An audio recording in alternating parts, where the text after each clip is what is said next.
Voilà, nous sommes ce mercredi 28 mai 2009 avec Adam Masson, qui est donc le winemaker de Klein Constantia. Tu es donc depuis juillet 2003. De juillet 2003. Donc tu es arrivé donc au creux de l'hiver donc 2003. Et donc Adam, j'aimerais bien un petit peu que tu nous expliques depuis que tu as repris la vinification du vin de Constance, donc ton premier millésime, c'est 2004, c'est ça? 2004. Voilà. Ce que tu as, disons, modifié, ou plutôt ce que tu as, toi, apporté à cette vinification, à ce grand vin historique, depuis ton arrivée, voilà. En quelques mots, très simple. Très simple.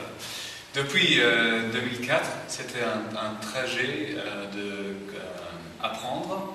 Oui.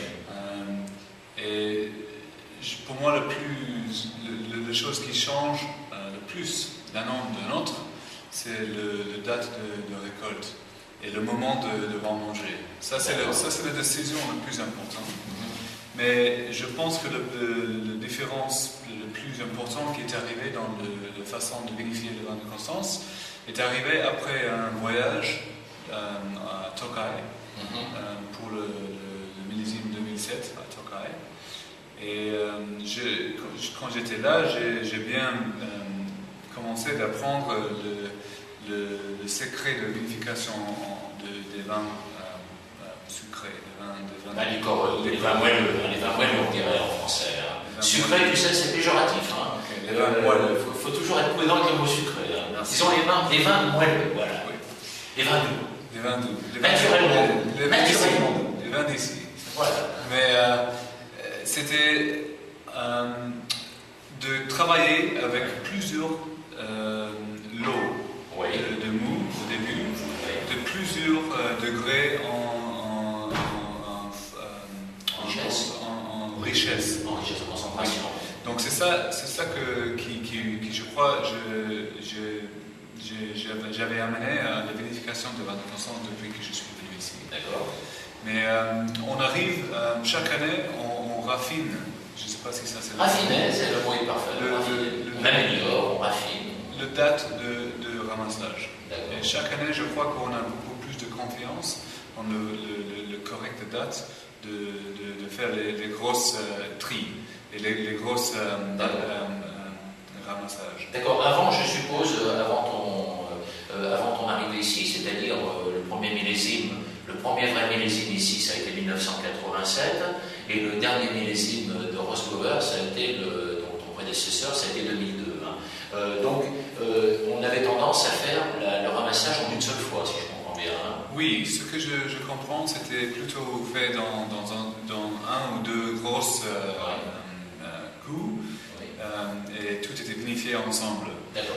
Maintenant, mon façon de travailler, c'est avec beaucoup plus de petits lots et beaucoup plus de petites vinifications et de faire un assemblage à la fin. Ou après 2 ans de fermentation barrique. Pour maintenant, c'est 2009 et je viens de faire l'assemblage du 2009 il y a 2 semaines.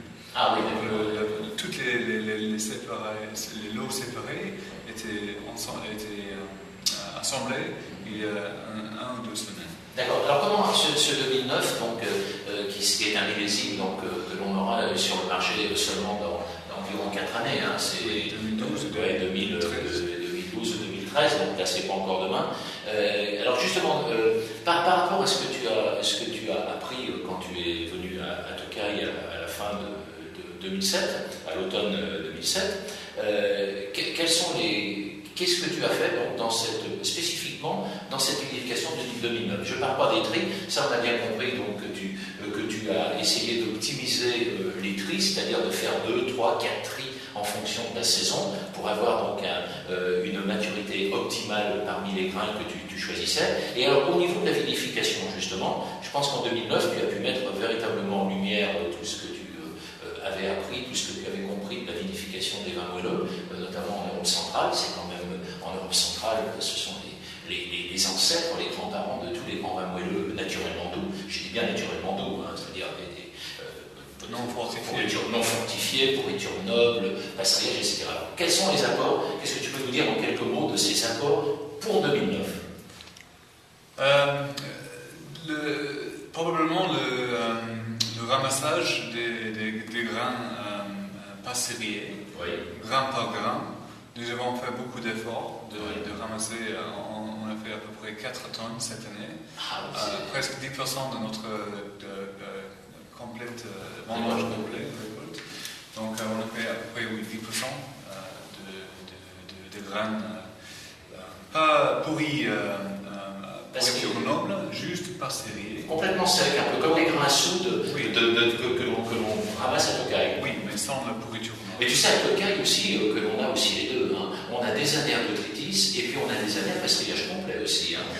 On a des années où on a véritablement des grains où il n'y a pas trace de botrytis. Hein. C'est-à-dire on a des fois un léger démarrage de botrytis et ensuite après on a le phénomène de passerillage qui se crée quand les conditions climatiques le permettent, quand on a un coup de vent du nord, parce que nous c'est le vent du nord, ici c'est le vent du sud, le vent frais, là-bas c'est le vent du nord dans l'hémisphère nord.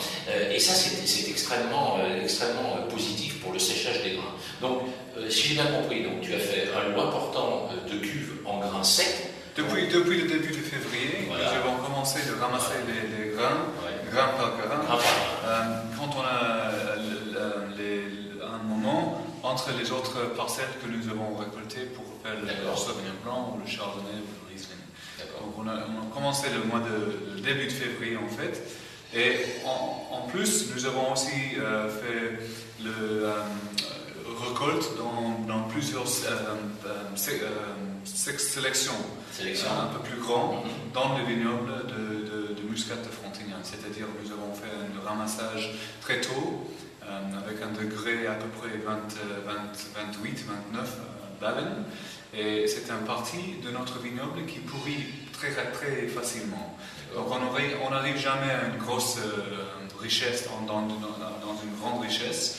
Donc j'ai mis à part. J'avais fait un vin de base en fait pour faire une macération sur les raisins pas serrés quand c'était un vin fini. D'accord, donc tu as fait un petit peu donc, comme on fait à Tokai, c'est-à-dire tu as fait un vin de base à partir du muscat, bien entendu. Hein. On n'utilise que du muscat. Que du muscat, alors qu'il est du sec à Tokai, on peut très bien utiliser des vins de base un petit peu différents. Par exemple, si on récolte des grains de muscat, quand on fait des Tokai muscat, des muscats qui sont assous, donc qui sont secs, on peut très bien les faire macérer dans un jus de fourmite ou d'heure chevelue. Donc ici, c'est 100% de muscat, c'est-à-dire tu as fait macérer tes grains secs dans un vin nouveau. On peut aussi dire que c'est un mou. Un mou en fermentation. C'était à la fin de son fermentation. D'accord. Donc tu fais cette macération combien de temps à peu près? Nous avons laissé d'abord le premier macération sur les raisins pas serrés. Ça durait à peu près 3 semaines. Ah, c'est très longue macération. Et dès qu'il y avait plus de jus qui avait coulé, nous avons utilisé le mou fini pour faire notre macération durer à peu près 1 semaine. Et après ça, nous avons aussi mis un vin fini. Un vin avec un niveau d'alcool assez élevé, 16 ou 17 degrés d'alcool, avec pas beaucoup de sucre. On a mis ça dessus pour extraire le dernier. Et après ça, nous avons en fait envoyé les pots de raisin à la distillerie pour faire un vin de marc. D'accord. Un grappa. D'accord, ok. Oui. Donc, et là, vous avez donc eu un jus final qui était de richesse quand même très élevée. Hein. Oui. Avec à peu près un potentiel de quoi? D'alcool, de 12, 13 d'alcool. Le potentiel à peu près, plus le sucre. Oui, 14. 14, 800 quoi? En sucre, 150 grammes, 100. Oui. 100, ouais, donc ça fait donc. 500. Voilà, donc d'accord. Voilà. Donc c'est une méthode un petit peu complexe, mais c'est vrai qui prend un petit peu du Tokai, mais qui ne prend pas que du Tokai, hein, qui prend aussi. Oui, je crois que les durées de macération sont un peu plus importantes. Elles sont beaucoup plus importantes que ce que vous faites. Vu que les raisins sont beaucoup plus costauds, beaucoup plus épais et moins tachés par la pourriture noble. Donc, ils sont encore dans un état abîmés par la pourriture. Voilà, c'est difficile d'extraire le sucre. Ah, ça c'est un petit peu différent. Ok, donc on retiendra cette année, donc sur 2009, une récolte, Fabuleux. 3 tri, très belle récolte, entre la fin du mois de février à peu près et la fin du mois de mars. La fin du mois de mars était le dernier ramassage. Nous avons fait, en fait, il y avait 4, si on compte celui qui était un peu plus précoce, 28 degrés, nous avons fait un 35 degrés, 38 degrés, 35 à la fin de février et 38 et 42 à la fin de mars. D'accord. Donc c'était quand même très très riche, hein. C'était des grains vraiment très très riches en sucre. Hein. Nous allons terminer avec un vin fini, j'imagine vers 14,5 en alcool, avec un degré de sucre résiduel à peu près 140. Donc ça fait un très bon équilibre, une acidité correcte en 2009. Oui. Et chaque année, je crois qu'avec le travail qu'on fait dans les vignobles, j'ai vu que les niveaux d'acidité sont de plus en plus en équilibre. Ça, c'est une bonne chose. Ça, c'est une très bonne chose. Ah oui, c'est une très bonne chose, oui, parce qu'on a tendance, beaucoup de vignobles ont des acidités, y compris en Europe, qui ont tendance à ne pas être extraordinaires. Hein. Ça, c'est une très bonne chose. Eh bien, écoute, nous te remercions pour toutes ces informations, et je suis persuadé que nos amis qui vont sur notre site et sur notre blog seront enchantés de lire ces dernières news de Klein Constantia. Merci Jean-François. Merci.